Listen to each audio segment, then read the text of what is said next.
Dear colleagues, I'm honored to have the opportunity to address you today at this critical discussion on advancing comprehensive health and harm reduction services.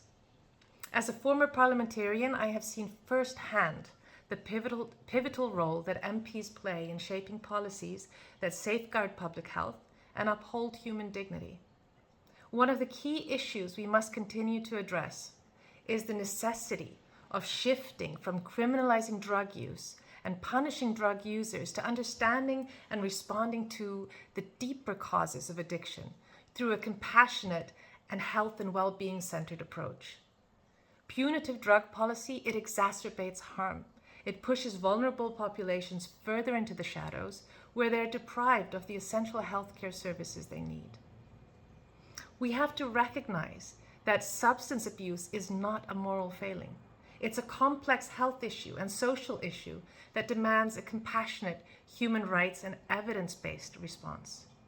Stigma and discrimination are today still major barriers all over the world, preventing individuals from accessing life-saving interventions. Criminalization fosters fear. It discourages engagement with healthcare providers and undermines public health efforts. Policymakers, they have the power to dismantle these legal and societal obstacles that marginalize people who use drugs, and to create laws that ensure that people are treated with dignity and that they receive proper care. An integral part of this approach lies in expanding healthcare services that are run by and for the communities they serve. These programs, they work because they understand people's needs and they build trust. They provide medical help, mental health support, overdose prevention, and social services. And these programs, they have to be strengthened. They have to be supported and funded adequately. And this brings me to a crucial point, funding. Because despite overwhelming evidence of the cost-effectiveness and life-saving impact of harm reduction services, many programs operate with insufficient resources or face constant financial uncertainty. Parliamentarians have the platform. They have the ability to advocate for sustainable funding mechanisms that ensure the continuity and expansion of these essential services. And investing in harm reduction is not just a moral imperative. It's a pragmatic public health strategy that saves lives and reduces long-term societal costs. We have to understand that effective policy change, it doesn't happen in isolation. It requires genuine engagement between policymakers and the communities most affected.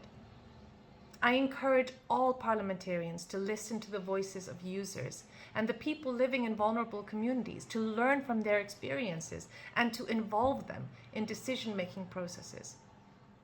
The success of any harm reduction strategy hinges on the strength of collaboration between policymakers, harm reduction experts, users, and their communities. Coordinated advocacy efforts can drive legislative reforms, break down barriers, and foster a more just and inclusive society. So today, I urge all MPs to commit to this cause, not only through words, but through concrete actions.